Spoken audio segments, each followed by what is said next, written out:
ಚಿನ್ನಸ್ವಾಮಿ ಕ್ರೀಡಾಂಗಣದಲ್ಲಿ Chennai super Kings ವಿರುದ್ಧದ ಪಂದ್ಯಾವಳಿಯಲ್ಲಿ ರಾಯಲ್ ಚಾಲೆಂಜರ್ಸ್ 2 ರನ್ಗಳಿಂದ ಪಟಿದಾರ್ ಪಡೆ ಗೆಲುವು ಸಾಧಿಸಿತ್ತು. ಇದೇ ಖುಷಿಯಲ್ಲಿದ್ದ ಆರ್ಸಿಬಿ ಅಭಿಮಾನಿಗಳು ಎಡವಟ್ಟು ಮಾಡಿಕೊಂಡಿದ್ದಾರೆ. ಸಿಎಸ್ಕೆ ವಿರುದ್ಧ ಬೆಂಗಳೂರು ರಾಯಲ್ ಚಾಲೆಂಜರ್ಸ್ ತಂಡ ಗೆಲ್ಲುತ್ತಿದ್ದಂತೆ ಕೊಹ್ಲಿ ಬ್ಯಾನರ್ ಮುಂದೆ ಅಭಿಮಾನಿಗಳು ಮೇಕೆ ಬಲಿಕೊಟ್ಟು ಸಂಭ್ರಮಿಸಿದ್ದಾರೆ.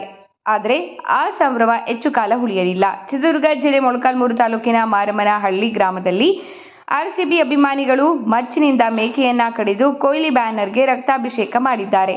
ಇದೇ ದೃಶ್ಯವನ್ನ ತಮ್ಮ ಫೋನ್ನಲ್ಲಿ ಸೆರೆ ಮಾಡಿಕೊಂಡು ಕಾಲ್ ಮಿ 143 ಕಲ್ಕಿ ಹೆಸರಿನ ಇನ್ಸ್ಟಾಗ್ರಾಂನಲ್ಲಿ ಶೇರ್ ಮಾಡಿದ್ದಾರೆ. ಈ ವಿಡಿಯೋ ಸಾಮಾಜಿಕ ಜಾಲತಾಣದಲ್ಲಿ ಸಿಕ್ಕಾಪಟ್ಟೆ ವೈರಲ್ ಆಗುತ್ತಿದ್ದಂತೆ ಪೊಲೀಸರು ಶಾಕ್ ಆಗಿದ್ದಾರೆ. ಈ ಕೂಡಲೇ 3 ಯುವಕರಾದ ಸಣ್ಣಪಾಲಯ್ಯ, ಜಯಣ್ಣ, ತಿಪ್ಪೇಸ್ವಾಮಿ ವಿರುದ್ಧ ಮೊಳಕಾಲ್ಮೂರು ಪೊಲೀಸ್ ಠಾಣೆಯಲ್ಲಿ ಪ್ರಕರಣ ದಾಖಲಿಸಿಕೊಂಡಿದ್ದಾರೆ.